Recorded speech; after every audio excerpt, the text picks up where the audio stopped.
Good morning po. Muli po nating palakpakan ng ating Diyos sa araw na ito at umagang ito. Yung palakpak na nagpapasalamat sa ating Panginoon, sa kanyang kabutihan at pag-ibig sa ating lahat.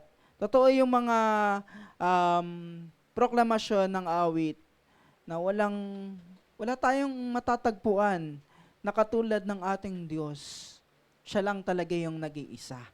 Diba? At sa araw na ito, mga kapatid, tayo po ay dadako po sa ating pag-aaral ng salita ng ating Panginoong Diyos or sa ating Bible study, which is sa atin po ang ngayong huling linggo na ng Pebrero.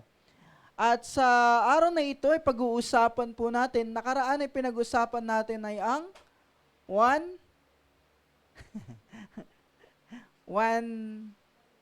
proof. Which is yung ating Bible. So marami tayong pinag-usapan doon, may mga outside resources tayong mga pinagkukuha.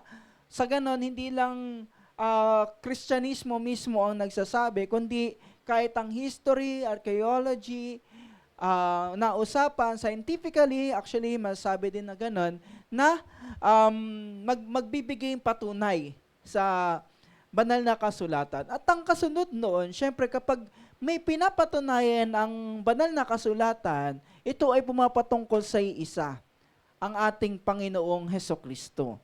So, bago tayo magpasimula, mga kapatid, ihanda natin ang ating mga puso at pangunahan tayo ng ating Diyos at tayo po lahat ay manalangin sa Kanya.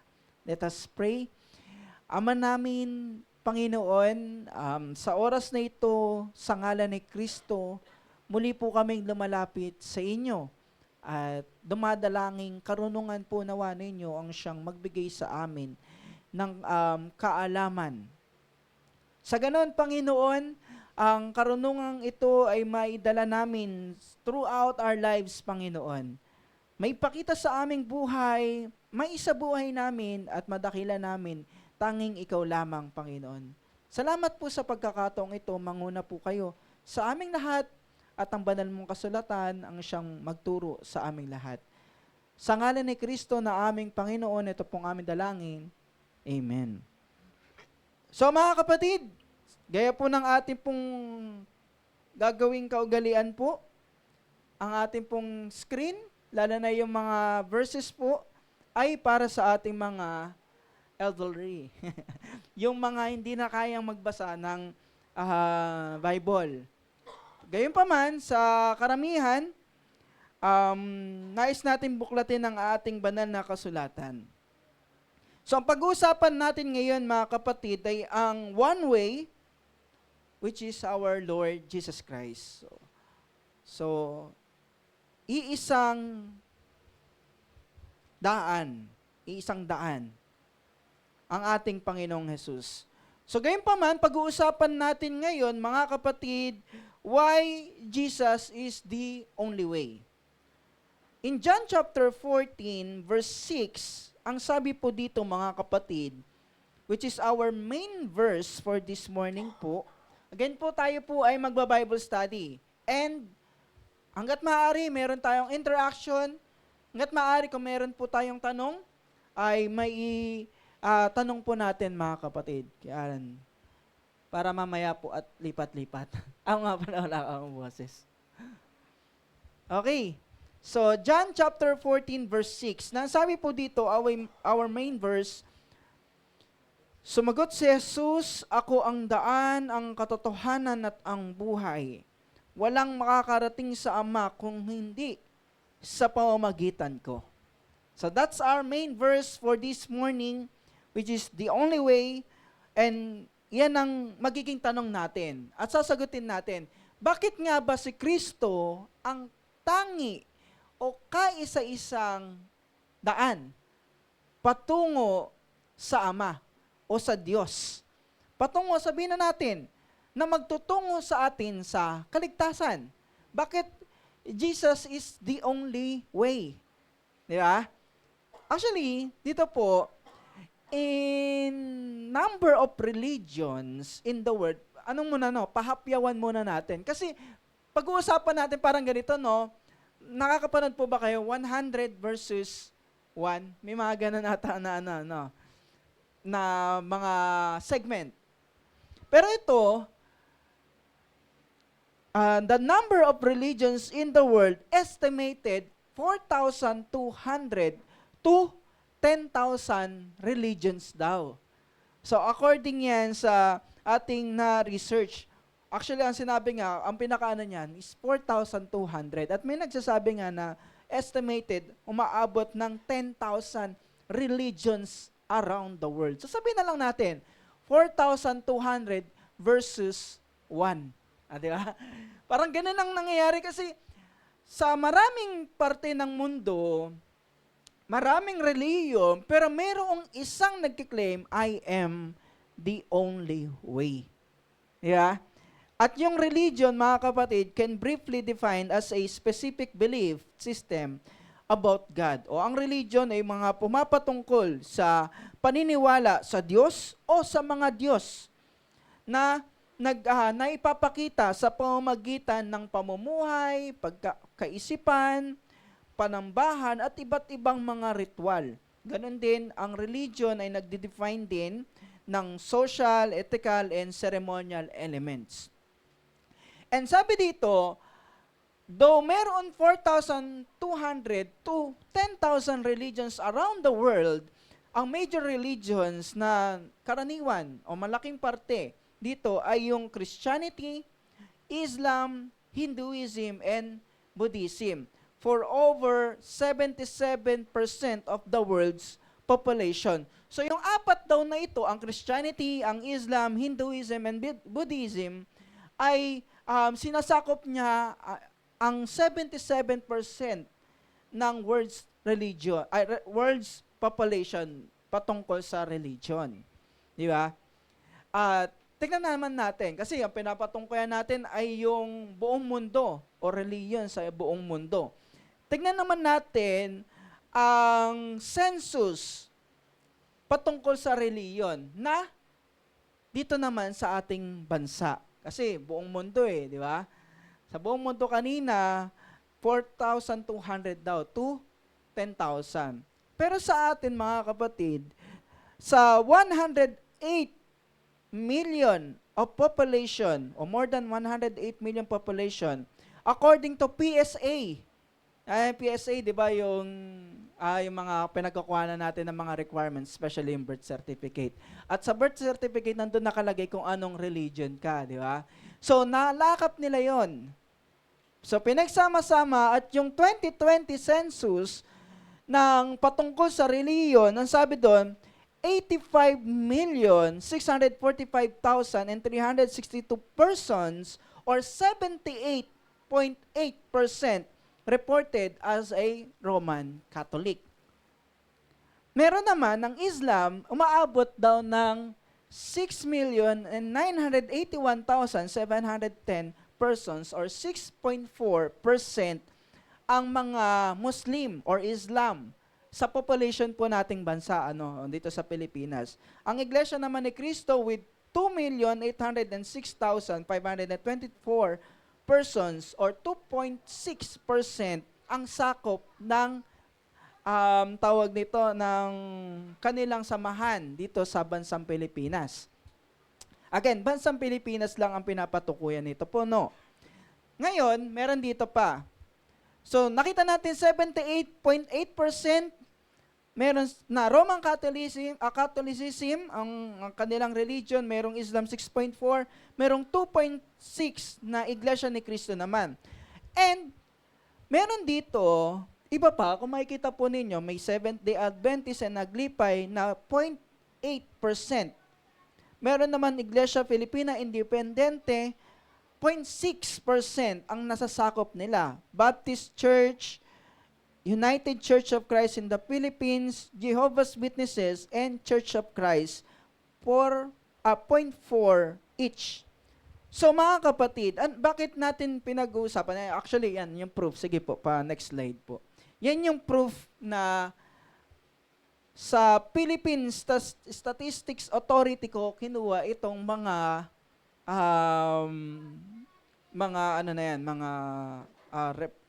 record. Di ba? So yan, diyan natin makikita. Yung iba, syempre, walang non-reported, may iba na may ibang other religious affiliation na nasa 8 million pa rin.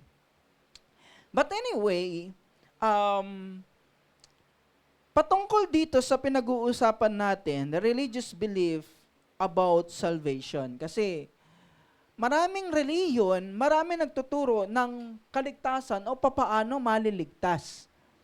And yung pag-uusapan natin, yung iba lang na mga major or mga kilalang reliyon at ano yung pumapatungkol, ano yung paniniwala nila dito sa kaligtasan.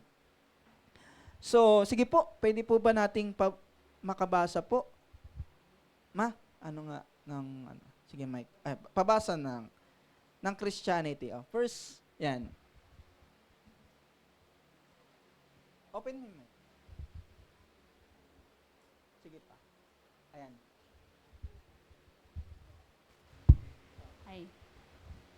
Salvation is achieved through personal acceptance of Jesus Christ as their Savior, believing in His sacrifice on the cross to redeem humanity from sin.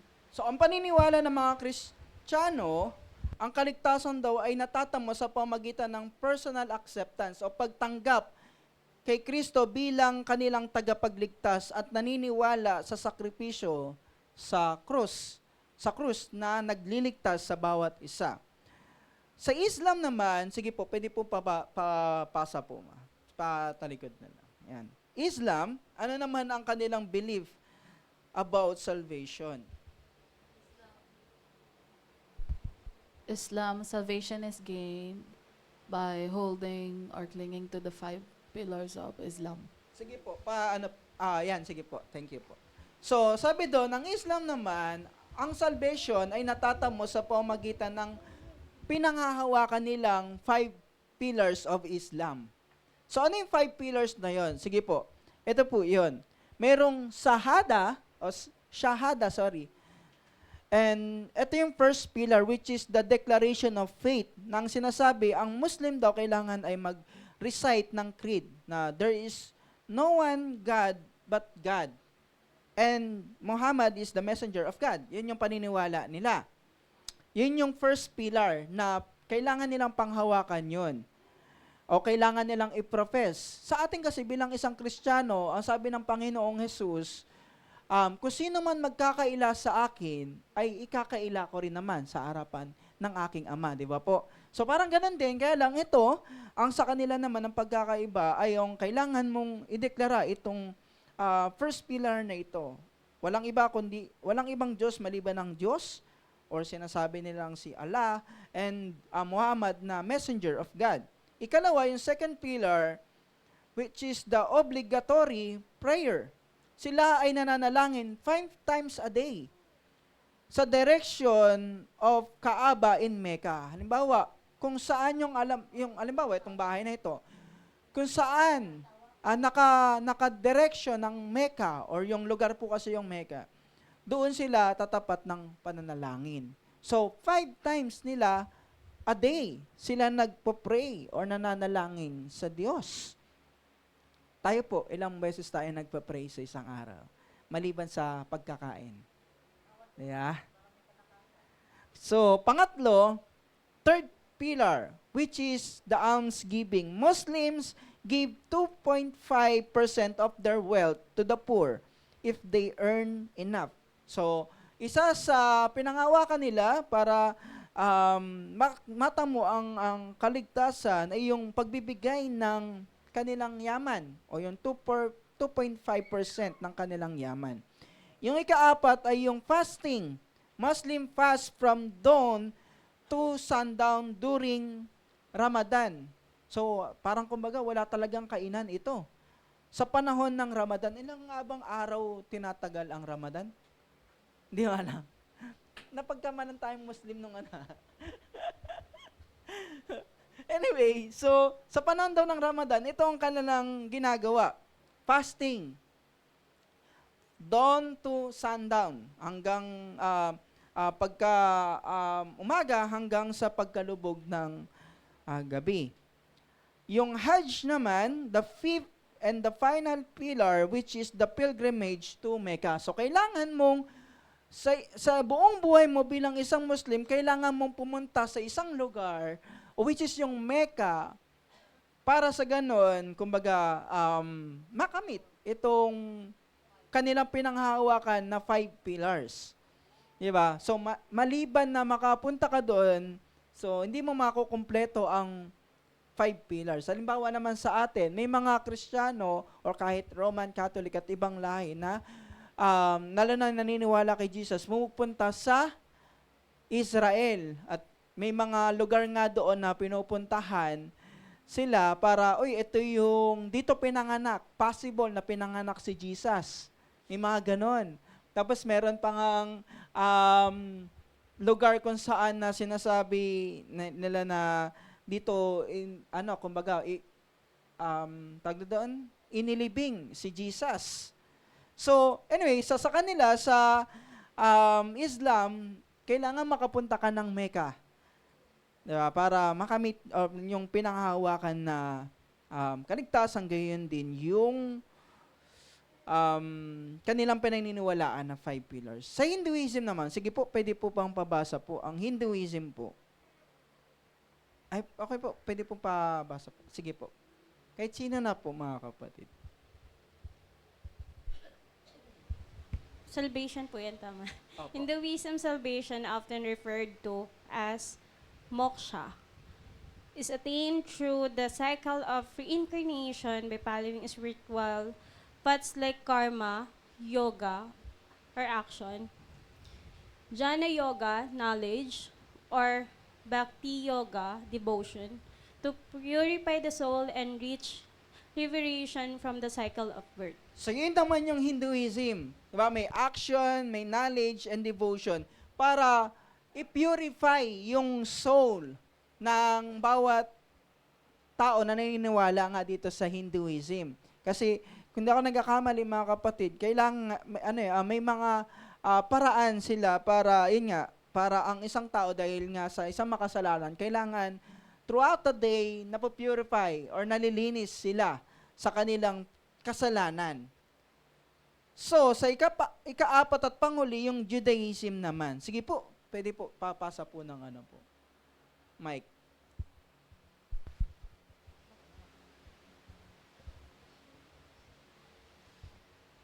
Wala po. Judaism, salvation is seen as a collective concept focusing on following the Torah and living a righteous life according to God's law with the expectation of a future Messianic age. Yan. So sa Judaism naman, kailangan nilang sundin ang Torah, which is yung the law of Moses, o yung sulat ni Moses, which is isa nga dito yung 5 books, and living a righteous life. So para ma-attain ng ang salvation sa kanila sa Judaism, kailangan mo sundin 'yon. Bakit kamo? Kasi ayon din sa kasulatan o sa Biblia, kapag hindi nila nasunod 'yon, sila ay under curse or sila ay nasa ilalim ng sumpa kapag hindi nila isinasabuhay 'yon. So ganun katindi yung kanilang mga utos. Ngayon, yung kanilang devotion doon sa pagsunod sa kautusan ng Diyos. So, observation, mga kapatid, itong ating mapapansin dito.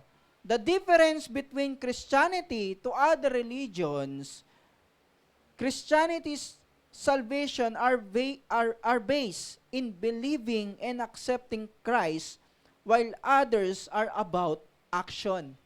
Kung batay lang dito sa apat na pinag-uusapan natin, ang Judaism, ang Judaism? Kailangan sundin mo yung Torah at mabuhay ka ng maayos, righteous, para makamit mo yung kaligtasan. Sa Hinduism, ganun, to purify, may gagawin silang karma yoga, jnana yoga, and bhakti yoga to purify. From time to time, nililinis nila ang kanilang sarili o kaluluwa. Sa ganon, magkaroon man ng reincarnation, unti-unti silang nababago. Di ba? Ganon din ang Islam, kailangan panghawakan nila ang kanilang pinaniniwalaan, lalo na tigit pagdating sa kanilang prayer, almsgiving, fasting, pilgrimage to Mecca, and yung creed, para maating yung kaligtasan. Liban sa Kristyanismo, kailangang maniwala at tanggapin si Kristo. Actually, may mga tao na hindi naniniwala or nagiging tanong, ganun lang kadali ang maligtas ang tao? Maniwala ka lang kay Jesus, tanggapin mo lang siya, ligtas ka na? May mga nagtatanong ng gano'n na gano'n lang kadali. Para makamit ang kaligtasan, again, pinag-uusapan natin yung pagliligtas. Yung oras at panahon na niligtas ka ng Diyos by accepting and believing Jesus. While the others, kailangan mong i-purify muna yung sarili, kailangan mo munang gawin ito, kailangan mo munang sundin ito, para hanggang sa ikaw ay matagpuan ng Diyos, iligtas ka niya. Diba? So, ganoon yung pagkakaiba. Diba? Gayon pa man, mga kapatid, kasi sabi ko nga, maraming religion at maraming tinuturo. Maraming katuruan. May iba't ibang dapat sundin, maraming ritual para makamit ang pagliligtas. O yung iba naman, actually, hindi naniniwalang magkakaroon ng pagkabuhay ng muli. Sabi nila, pag namatay ang isang tao, unconscious na siya. Ibig sabihin, hindi niya na alam kung ano yung nangyayari. Kumbaga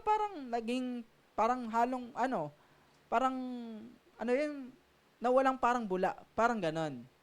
Parang usok nga na sinasabing, sandaling lumitaw, pagdakay nawawala. So, ang magiging tanong, mga kapatid, bakit pa natin kailangang sumunod sa Diyos, gayong ligtas naman na tayo? E di magiging katulad lang tayo ng ibang reliyon. Diba? So, bakit ngayong tinanggap natin si Jesus, ang magiging tanong, bakit kailangan pa nating sumunod sa Panginoon, gayong iniligtas naman na tayo ng ating Panginoong Diyos? E di ang mangyayari, ang kaligtasan natin ay magiging batay na lang sa pagsunod. Diba? Siyempre, sinasabi nga natin na ligtas na tayo kay Kristo. Pero bakit kailangan natin sumunod sa Diyos? Doon, hindi yan magiging iba doon sa tinuturo ng ibang reliyon na gawin mo to, gawin mo yan, para makamit mo yung kaligtasan. So, ang punto ganito. Key points about salvation in Christianity o dapat nating malaman at matandaan na ang kaligtasan sa Kristyanismo, we are following God's will not because we need to be saved. We are already saved and that's why we are following Jesus. Diba? So, sumusunod tayo sa Diyos, hindi dahil sa kailangan nating maligtas pa. Yung iba kasi, kailangan nilang gawin ang mabubuting bagay para maligtas. Sa Kristyanismo, lalo na sa pagkakilala sa Panginoon o pagtanggap sa Kanya, hindi ka sumusunod para kailangan mo pang iligtas. Ligtas ka na, kaya ka sumusunod. So, yun yung after ng kaligtasan, hindi yung during ng salvation, kailangan mong gumawa ng mabubuting gawa. Diba? So, malaking pagkakaiba. Malaki yung pagkakaiba ng tinutukoy nating Kristyanismo at nung ibang reliyon. Kasi yung iba, by action, pero ang Kristyanismo ay by faith. Kaya nga, minsan yung ibang tao, nagiging tanong, ganun na lang kadali ang maligtas. Diba? Okay, sige, maniniwala ako kay Jesus.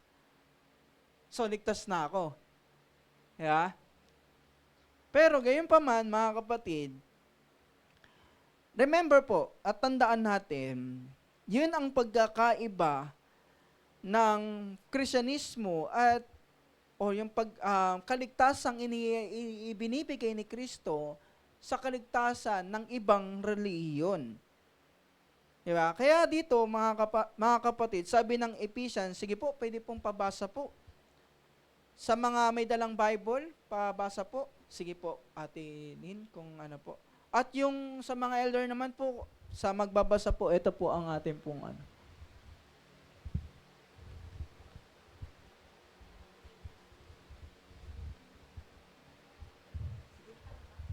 Wag po Hallelujah. tayong mahiya, mga Sige. kapatid.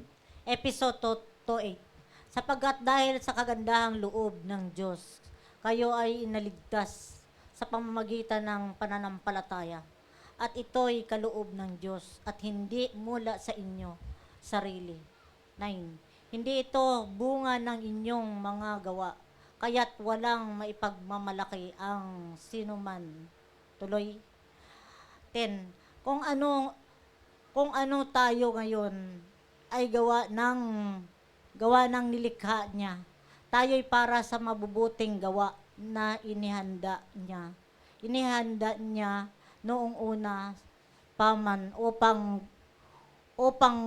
gawin natin. Yan. So, in Ephesians chapter 2, verse 8 to 10, sinabi doon na yung kaligtasan na yon ay sa pamagitan ng pananampalataya, hindi ng gawa. Sa ganon, walang makapagmamalaki sa Diyos. At yung verse 10, kaya nga ako sinasabi na, bakit ganon? Kailangan pa natin gumawa ng mabuti.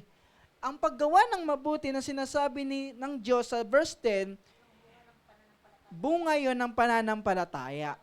Bunga yon ng pagkakilala mo sa Panginoon. At yun ay inihanda na ng Diyos para ating gawin. So yun yung buhay na natin. Noong hindi pa tayo tumatanggap sa Panginoon at kumikilala, meron tayong sariling buhay. Meron tayong sariling kagustuhan. Meron tayo sa sariling gawa. Di ba? Pero nang niligtas tayo ng Diyos, dahil sa pagkakilala natin sa Panginoon, ito yung buhay na inihanda na ng Diyos sa atin. So malinaw, mga kapatid, na ang pagiging Kristiyano, ganun pa man kadali sa iba na isipin, pero mga kapatid, sa iba ay hindi ganoon kadaling tanggapin ang Panginoon o paniwalaan. So basahin po natin, sabi nga ng Romans chapter 6, sige po, verse 1 to 7, pero ito na lang po ang basahin po natin. Verse 1 and 2. Sige po, pabasa po.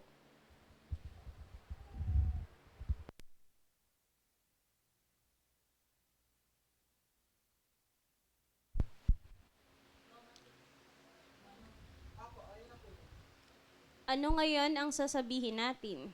Patuloy ba tayong magkakasala upang sumagana sa atin ang kagandahang loob ng Diyos? Hinding-hindi. Tayo'y patay na sa kasalanan. Paano pa tayo mamumuhay sa pagkakasala? So, ang punto ni Pablo, ngayong nasa biyaya na tayo, gagawin na lang natin kung anong gusto natin. So, ibig sabihin, ligtas na tayo kung anong gusto gawin natin, yun yung gagawin natin. So, sabi ni Pablo, hindi. Nung tayo ay kaya nga tayo tumanggap sa Panginoon kasi nagsisi nga tayo. At sa pagsisisi natin dati sa mga kasalanan natin dati, sabi ni Pablo, ngayon naman kilalanin natin ang ating sariling patay na sa kasalanan at namumuhay na tayo ngayon para sa Diyos. So yun na yung punto nung atin pong pinag-uusapan dito na ang kaligtasan ay iniaalay ng Diyos sa atin ng sagana. Gayunman, ang paggawa at pagsunod sa Panginoon ay hindi nangangailangan, hindi magre-resulta ng pagliligtas. Kundi yun mismo ang resulta ng kaligtasan, ang mabuting mga gawa.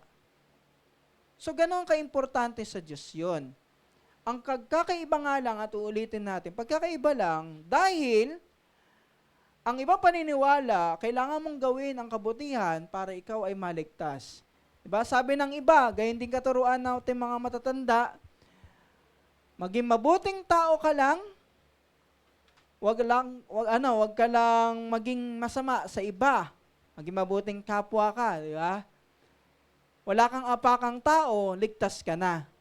Ganon naman talaga yung pinaniniwalaan ng matatanda eh. Pero, kayo pa man ang sinasabi sa kasulatan ay iba. Ang sinasabi sa kasulatan, tanggapin mo ang Panginoon at sa gayon, maliligtas ka. Mga kapatid,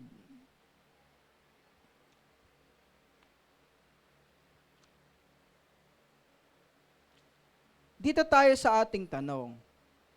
So why Jesus is the way? Bakit ang Panginoon ang siyang daan? Bakit kaya sa tingin natin ang Panginoon ang siyang daan? Bakit siya yung kumbaga ang daan para sa kaligtasan? So ayon sa Romans chapter 3 verse 10, pwede pong pabasa mga kapatid. Nasaan po yung mic? Sige po, pwede po pabasa. Ang Romans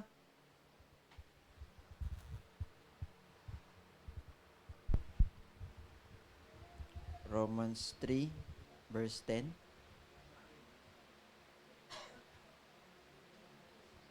Parang wala yun sa binigay mo. ayon sa As it is nasusulat, written, none is righteous, no, not one. yan. So as it is written, nasusulat, walang matuwid, wala kahit isa. Tanda natin, bakit si Jesus ang siyang daan para sa kaligtasan? Dahil una, no one is righteous and everyone needs a Savior. Walang sino man ang matuwid at lahat ng tao ay nangangailangan ng tagapagligtas. Walang magliligtas para sa iba, hindi ikaw na Kristiyano kaya mong iligtas ang iyong pamilya, ang iyong anak, ang iyong asawa, hindi ganon. Never masasabi ng isang tao or tatanggapin ng Diyos na Kristiyano ka naman, sana tanggapin ng Diyos at iligtas ng Diyos ang iyong pamilya. Hindi po ganon. Individual ang kaligtasan na iniiyain ng Diyos sa ating sa bawat isa. At bawat isa ay nangangailangan ng tagapagligtas. Kung nangangailangan ng tagapagligtas ang bawat isa, bawat nilalang ng Diyos, paano tayo magiging daan? O sino mang tao? Di ba? Kaya nga sinabi doon ng Romans chapter 3 verse 9, tulad nga ng aming napatunayan na ang lahat ng tao ay nasa ilalim ng kapangyarihan ng kasalanan, maging hentil o Hudyo man. Everyone is under the power of sin. Ang lahat ay nasa kapangyarihan ng kasalanan. So kung ang lahat ay nasa kapangyarihan ng kasalanan at ang lahat ay nangangailangan ng tagapagligtas, bakit sinasabi ng ibang tao at ilang tao, even sa panahon natin ngayon, sila ang magliligtas sa atin o siya ang magliligtas sa atin? Gayong sinabi ng Bible, sinabi ng Diyos, na lahat ng tao ay nakita niyang makasalanan.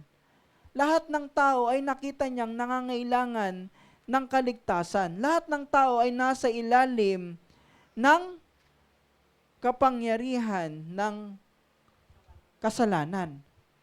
So paano tayo, sino mang nilalang ng Diyos, paano magiging tagapagligtas? Diba? Kung tayo mismo ay nangangailangan ng kaligtasan. Diba? Even Mary herself, kahit si Mary mismo ang nagsabi, o Mary, Mother of Jesus, ang sabi ng Mary, Mother of Jesus, ang puso ko ay nagagalak sa Diyos na aking tagapagligtas. Kahit ang kinikilala nating Maria ay nangangailangan din ng tagapagligtas kasi ayon din sa kanyang mga salita. At syempre, sinabi din ng Diyos, walang sino mang tao ang makapagliligtas sa atin. Di ba? Kasi lahat ng tao ay nasa ilalim ng kasalanan. And ito nakita ng Diyos. Sige po, pabasa po natin ang Genesis chapter 6 verse 5. Sige po, kung sino po ang magbabasa, ano na po sa mga elders po natin.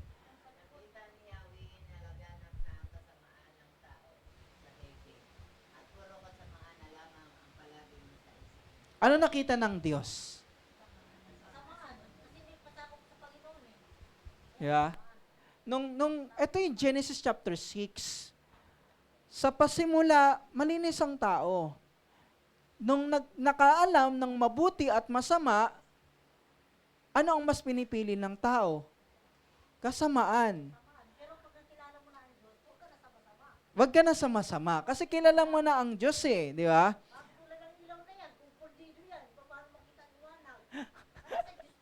Yan.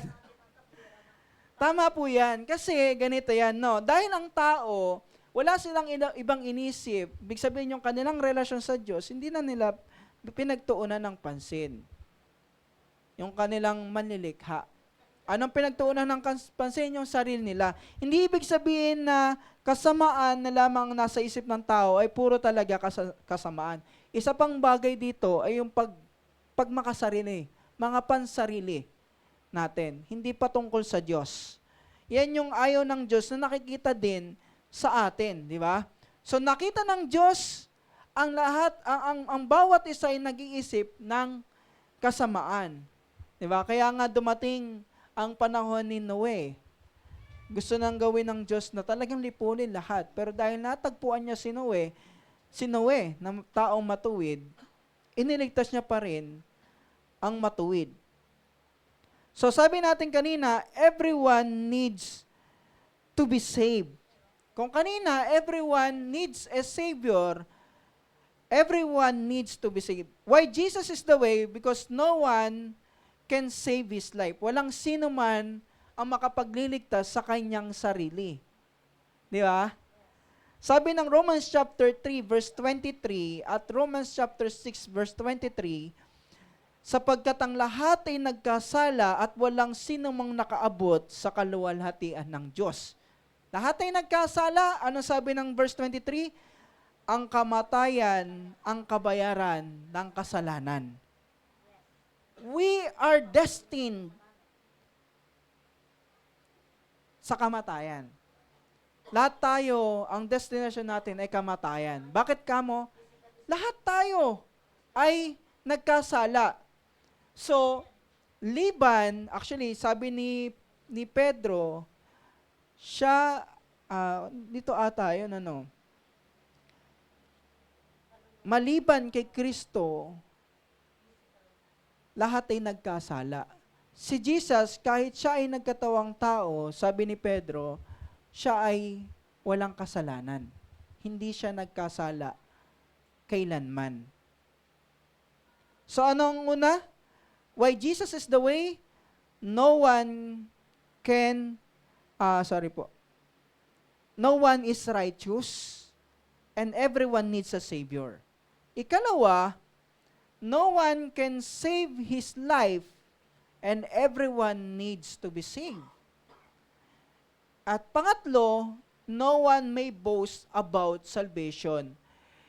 Para sa ganon, walang sino man, kapag may iniligtas mang tao, walang sino man ang makapagmamalaki, ay hindi, dahil ginawa ko to, dahil naging faithful ako sa Diyos, sa mga utos niya, kaya niya ako iniligtas. Hindi po ganon. Ganon din sa Kristyanismo. Iniligtas na tayo at hinihintay na lang natin ang kaganapan na yon. Kaya lang ang iba, para maligtas, sabi ko nga, kailangan mong gawin ang mga bagay na ito.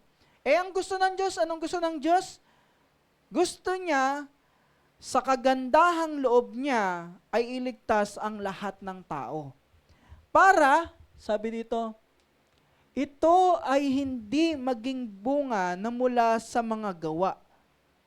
para walang mapagmalaki ang sinuman. Magiging tanong, may mga pagmamalaki. Meron kayang magmamalaki sa Diyos? Tama po yan. Sabi ng kasulatan, kung sino man ang nais magmalaki, ang Diyos ang kanyang ipagmalaki. So magiging tanong dito, meron bang magmamalaki sa Diyos kapag humarap sa Kanya? Meron? Wala. Meron kayang magmamalaki? Tignan natin. Ano yung binanggit ko po na verse? Matthew chapter 7 verse 22. Sige po, pabasa po natin. At yung iba po, ayan, si Nanay. Nay, pwede po ba kayong Pwede, yan, sige po. Kailangan natin mag-mic para marinig din po tayo sa ating live. Matthew 7 verse 22 po. Sa araw ng paghuhukom, marami ang magsasabi sa akin, Panginoon, hindi po ba't sa iyong pangalan ay nangaral kami ng nagpalayas ng mga demonyo at gumawa ng mga himala? Kasi ganito yan. No. Hindi sila iniligtas ng Diyos. Ngayon, nung hindi sila iniligtas ng Diyos, anong sabi nila? Panginoon, di ba nangaral kami? May ginawa kaming pangangaral sa pangalan mo. Nagpalayas pa nga kami ng mga demonyo sa pangalan mo. At gumawa ng mga himala sa pangalan mo. May magmamalaki, wala. Darating ang araw, sige, Nanay, Kasi ang nangyari niya, nagmalaki sila sa sarili nila. Hindi ang Diyos ang pinagmalaki nila. Kaya- Kasi ganun, nangaral naman kami, nagpalayas kami ng mga demonyo. Tama po, di ba? Kasi ganun talaga ang tao. Aminin man at hindi, maliit na bagay, pinagmamalaki natin. Yeah? At kahit sa Diyos, wala na tayong kahihiyan. Ang tao po hindi po ang tao wala nang kahihiyan kahit sa Diyos. Lord, di ba? Natin, dali natin sa isang parting makaka-relate ang bawat isa. Minsan sa atin bilang isang Kristiyano, may ibinibigay tayo sa Panginoon. Tama? Sabihin na natin, Lord, tapat kami sa iyo sa pagtatites, sa pag-o-offering, at sa pagkakawang gawa. Sabi mo, pag ginawa namin ito, babalik sa amin. Sabi nga ng pastor namin, tenfold. Di ba? Yung pala, 10 tope. Yun pala, bill ng kuryente, bill ng tubig, bill ng tenfold pala nababayarin. Ang Diyos naman, mangako o hindi niya tayo pabayaan. So, ganito yan. Kristiyano, may ganyang kaisipan. Sabi mo, pag ginawa namin ito, bakit ganon? Sa panahon na nagiging tapat kami sa iyo, ganon naman kami, dumarating sa puntong naghihirap. Di ba? Kristiyano na yan, di ba?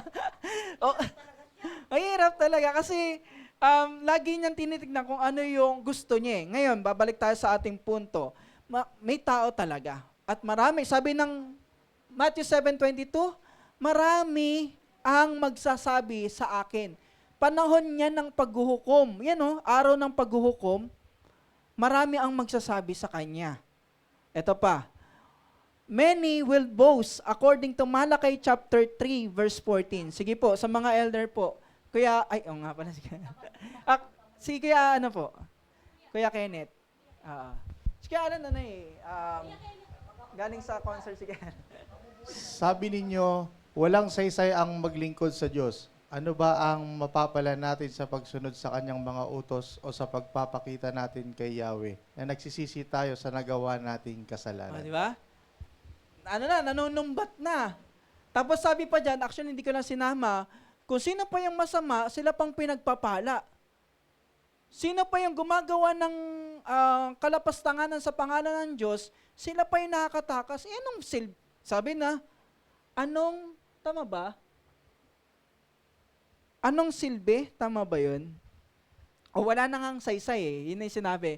Walang saysay. O yun nga sa ibang salita, walang silbi. Yung pagdilingkod na sa Diyos. Sino sila?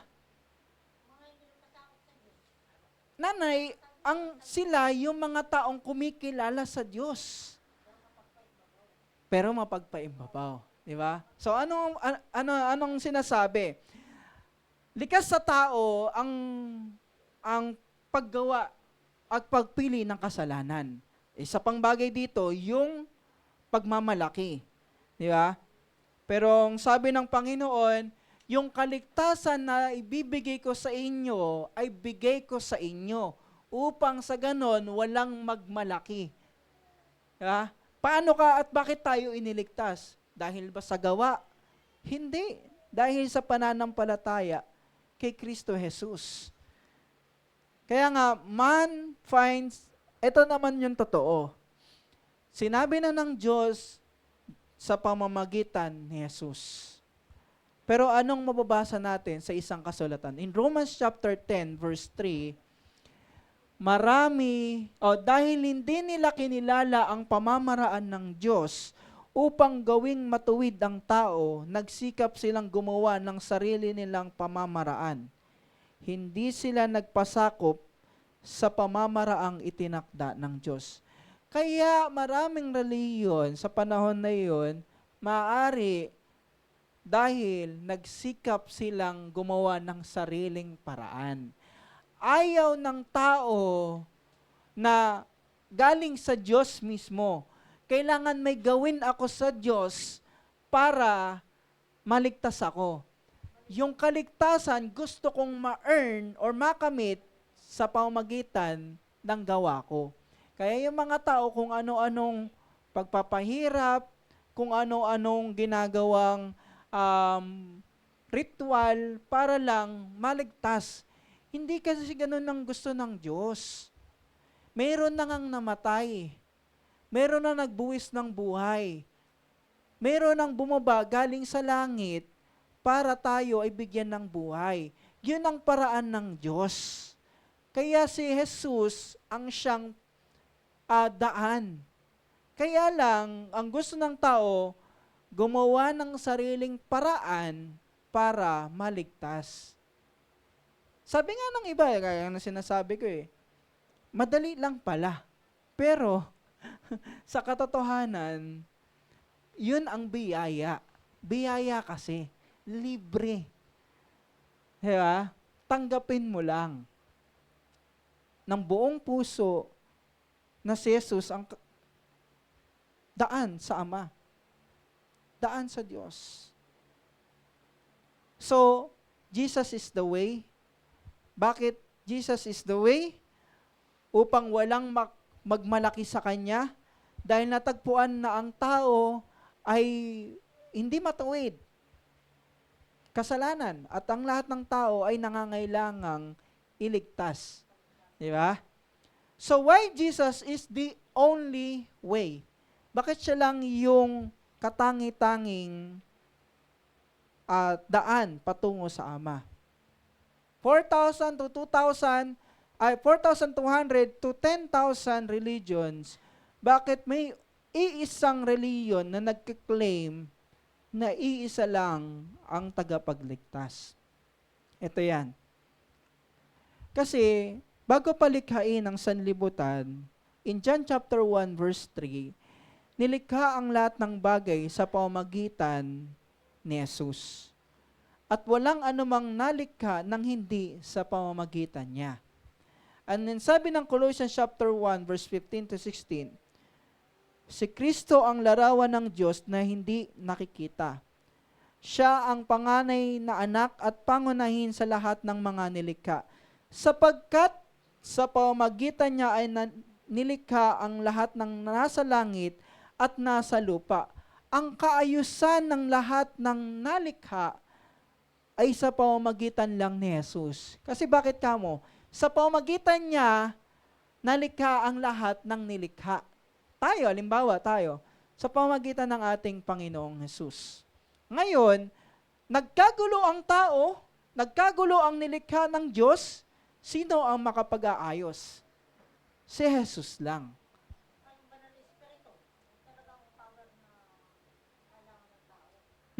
Tama po. Yan, nababasa ng mga demonyo din yan. Piniligaw din yan. Yan. Pero pag ang banal na espiritu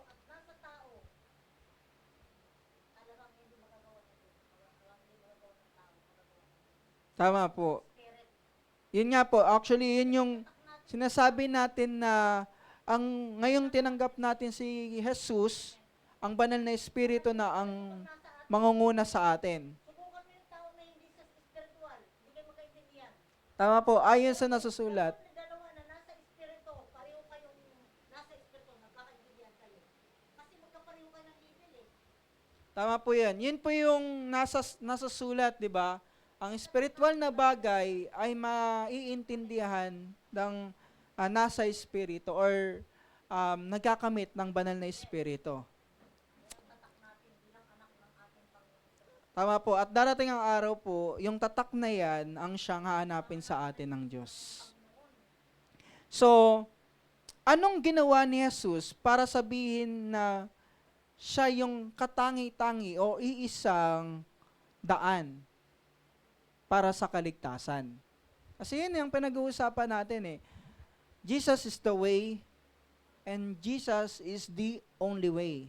So bakit siya lang yung tanging daan para sa kaligtasan? Sige po, pabasa po ang Philippians chapter 2 verse 8. Sabi ng first point natin, Jesus is the only one who will follow God. Si Jesus lamang ang makakasunod sa Diyos. Sige po. Yan, so sabi doon, nagpakumbaba siya at naging masunurin hanggang kamatayan, maging ito man ay kamatayan sa krus. Mula pa sa langit, bago pa nilikha ang sanlibutan, alam na ng Diyos o ni Jesus ang mangyayari. At inihanda na ng Panginoon ang kanyang sarili hanggang siya ay nanaog at namatay sa krus. So walang ibang makakagawa nun, di ba? Ano sabi ng kasulatan? Bibihira sa isang tao ang mag-alay ng kanyang buhay alang-alang sa mabuting tao. Ibig sabihin parang, minsan, may mga magulang na hindi niya kayang ibigay ang kanyang sarili para sa kanyang anak. O kaya, may anak na hindi kayang ibigay ang kanyang sarili para iligtas ang kanyang magulang. Di ba? Pero, mayroong iisa na ibinigay ang kanyang sarili para sa ating lahat. So, si Jesus lamang ang kaisa-isang makakagawa ng kalooban ng ating Ama. Ikalawa, sabi ng 1 Corinthians 15 verse 58, sige po, pabasa po natin. Sa ikalawa, kaya ba, try mo natin Kuya Alan. At kapag ang lahat ng nasa ilalim ng kapangyarihan ng anak, ipapailalim naman niya sa kapangyarihan ng Diyos na naglagay ng lahat ng bagay sa ilalim ng kapangyarihan niya. Sa gayon, ang Diyos ay mangingibabaw sa lahat. Si Jesus lang ang makakapaggawa ng bagay na ito. Na kapag napasa ilalim ng lahat sa Kanya, ipapasa ilalim niya sa Ama ang lahat. Di ba ano sabi natin kanina, ang tao mahilig magyabang. Kahit nga lang sa maliit na bagay, mayabang na eh. Ngayon, walang qualified na tao na makakagawa nun, maliban si Jesus na nagkatawang tao. At sabi doon, darating ang araw kapag napasa ilalim na ng anak ang lahat ng kapangyarihan, ang anak naman ipapailalim niya sa Ama. Si Jesus lang ang makakagawa nun. At yung ikatlo, Jesus is the only one who will crush the devil. Sabi ng Genesis chapter 3 verse 15, sa mga may Bible na dala, opo, Genesis chapter 3 verse 15. Opo. Genesis 3 verse 15. Kayo ng babae aking pag-aawayin. Tama po ba? Opo. Okay. 15. Kayo ng babae aking pag-aawayin, binhimo't binhi niya'y lagi kong paglalabanin.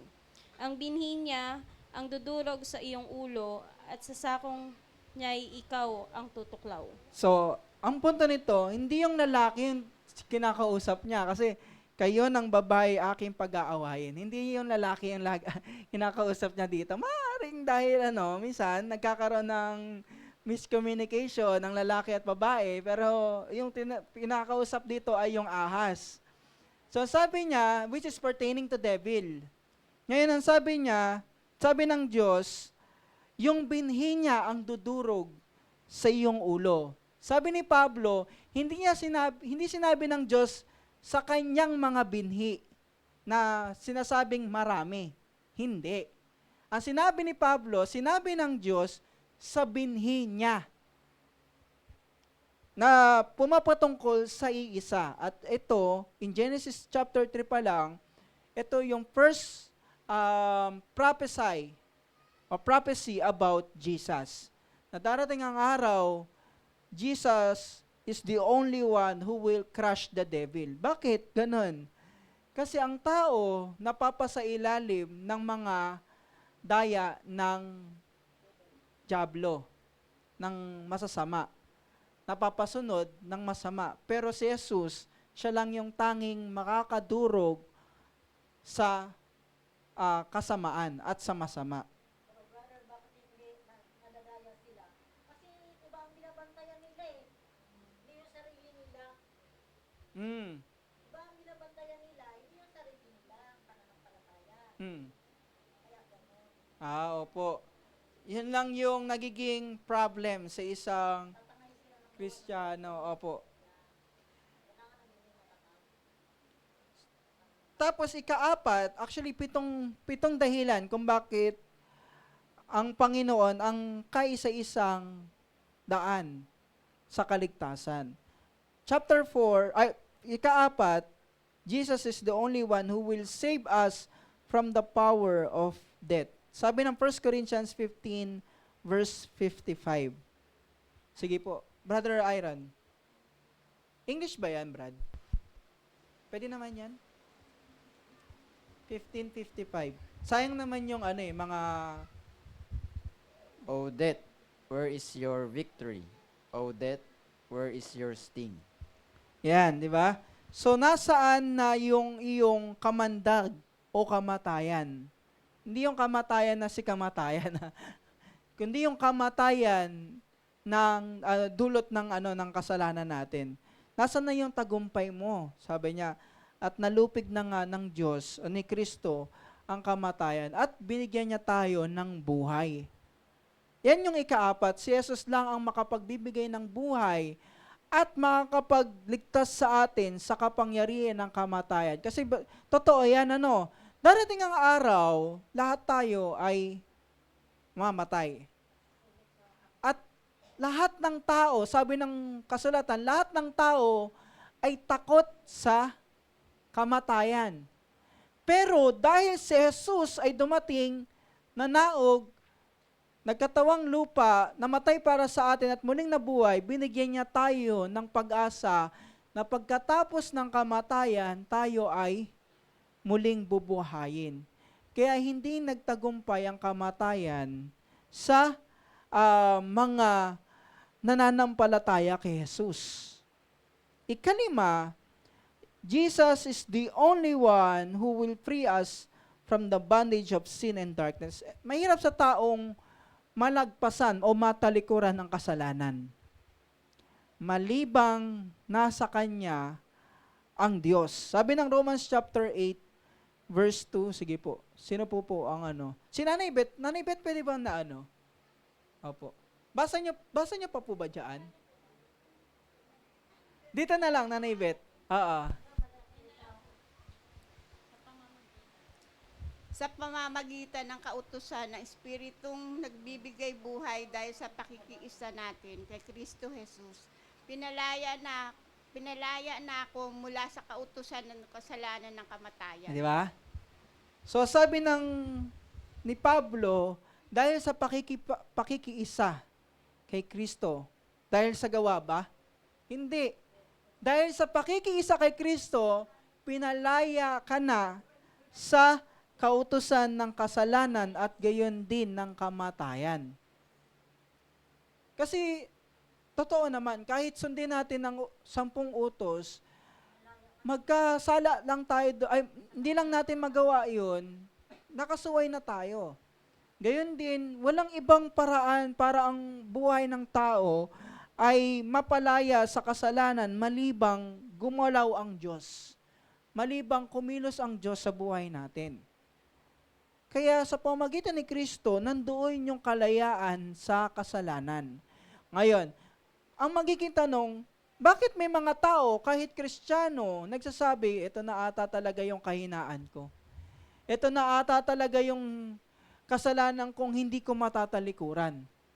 Gayong sinabi ng Bible ni Jesus, ng Diyos, na pinalaya kanya sa kapangyarihan ng kasalanan. Di ba?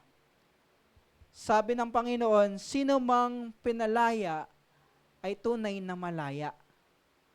Di ba? At yung Opo, tama po. Opo, yun nga po yung magiging, yun kasi yung trabaho na o gawain ng banal na espiritu sa buhay natin. Ang Diyos mismo ang siyang naglilinis ng buhay natin. Malibang sumunod ka, ay hindi ka talaga mababago. Pero kung sumunod ka sa Kanya, sa banal na espiritu, nandoon yung pagpapalaya. Kaya lang tayo nagkakaroon ng sariling kaisipan na, eto na, hindi ko na ata ito malalagpasan, hindi ko na ata ito matatalikuran. Kasi sinasabi mo sa sarili mo. Yun, inaangkin mo kasi, kainaan mo, na may magiging excuses. Pero sabi ng Diyos, hindi nga pinalaya nga kita eh. Ano na nangyayari? Di nagtatalo ang Diyos sa kayong gusto mo. Di ba? If sabi ng Diyos, ako lang ang makakagawa niyan. Papalayain kita sa kapangyarihan ng kasalanan. Ika-6, Jesus is the only one who will give us life and a hope for everlasting. Sabi dito, binibigyan ko sila ng buhay na walang hanggan at kailanman hindi sila mapapahamak at hindi sila maaagaw sa akin ni numan. Sabi ni Jesus, binibigay ko sa iyo ang buhay. At ipagtatanggol ka pa ng Panginoon laban sa kasamaan. Walang sino mang makakaagaw sa kanila sa akin. And sa John chapter 10 verse 28. Last one po, sige po. Pabasa na po ang ikapito. Jesus is the only one who will die for us. Yan ba, brother? Opo. Ngunit pinatunayan, yan ba? Ngunit pinatunayan ng Diyos ang kanyang pag-ibig sa atin nang mamatay si Kristo para sa atin noong tayo'y makasalanan pa. Sabi ko kanina, minsan ang magulang hindi niya kayang mamatay para sa kanyang mga anak. At gayon din ang anak, hindi niya kayang mamatay para sa kanyang magulang. Hindi ko naman sinasabing lahat. Pero sabi ng Diyos, namatay si Jesus kahit ikaw ay kaaway niya. Kahit ikaw ay makasalanan. Kahit ikaw ay rebelde sa Kanya. Namatay siya para sa'yo. Sa ating lahat. Di ba? Sinong makakagawa nun? Sino ang makakapagbigay ng ganong klaseng pag-ibig sa tao malibang kay Jesus? Sino sa anumang reliyon ang namatay para sa atin at nagbigay buhay para makasama niya? Yeah. Ay, nanay, tama naman yun kasi ang nangyayari kasi sa panahon ngayon, sa generation natin, noon kasi malinis talaga ang reliyon. Sabi nga ni Santiago ang tunay na reliyon, di ba? Yun nga po ngayon, nangyayari, nabahiran na kasi ng ibang mga kasamaan. Kaya hindi na naging maganda ang salitang reliyon. Pero noong una, sa panahon ng Panginoon, yan talaga yung gusto niyang, isa lang naman ang nagiging larawan ng reliyon pakikipagrelasyon sa ating Panginoon. Isang buhay na ganap at ugnayan sa Diyos. Yun talaga yung reliyon. Kaya lang ngayon, pag sinabing reliyon, anong reliyon mo? Ay, ganito kami, di ba? Ay, ganito kami, ganyan kami. Ay, ganito kami. nagiging pangalan na. Pero ang tunay na reliyon na sinasabi, talagang pagsunod sa Diyos. Mabuting pakitungo, pag-ibig sa mga kapwa. Kanina nga nakikinig ako ng isang preaching. Sabi nga ng preaching na, the easiest way to love God is to love others.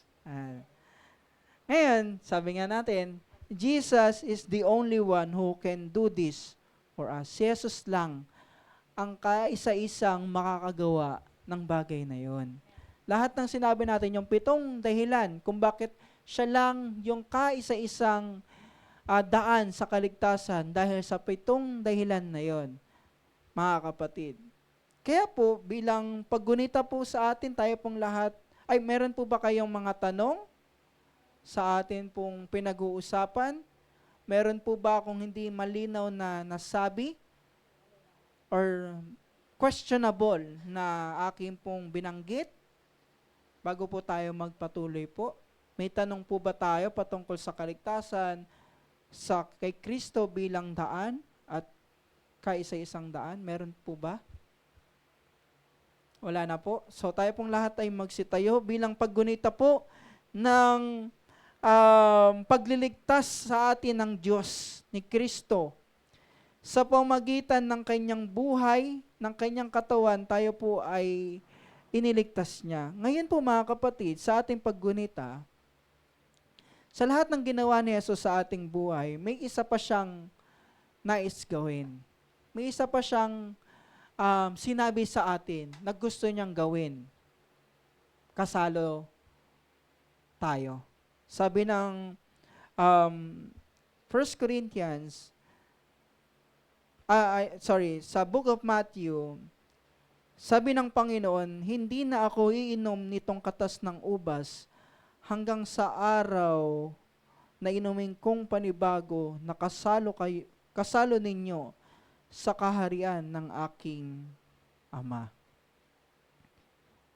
Darating ang araw, mga kapatid, sabi ng Panginoon, sa kanyang pagbabalik, ililigtas niya lahat ng mga taong nagtatapat at patuloy na nagmamahal sa Kanya. Huwag tayong manghinawa, mawala ng pag-asa dahil ang Diyos natin ay buhay.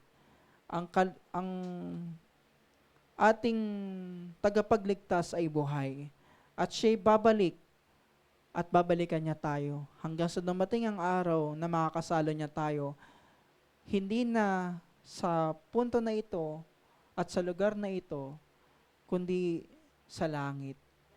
Ngayon ay magkakasalo tayong magugunita ng katawan at dugo ni Jesus. Darating ang araw, sabi ng Panginoon, kasama na natin siya. Tayo pong lahat ay manalangin sa ating Panginoon.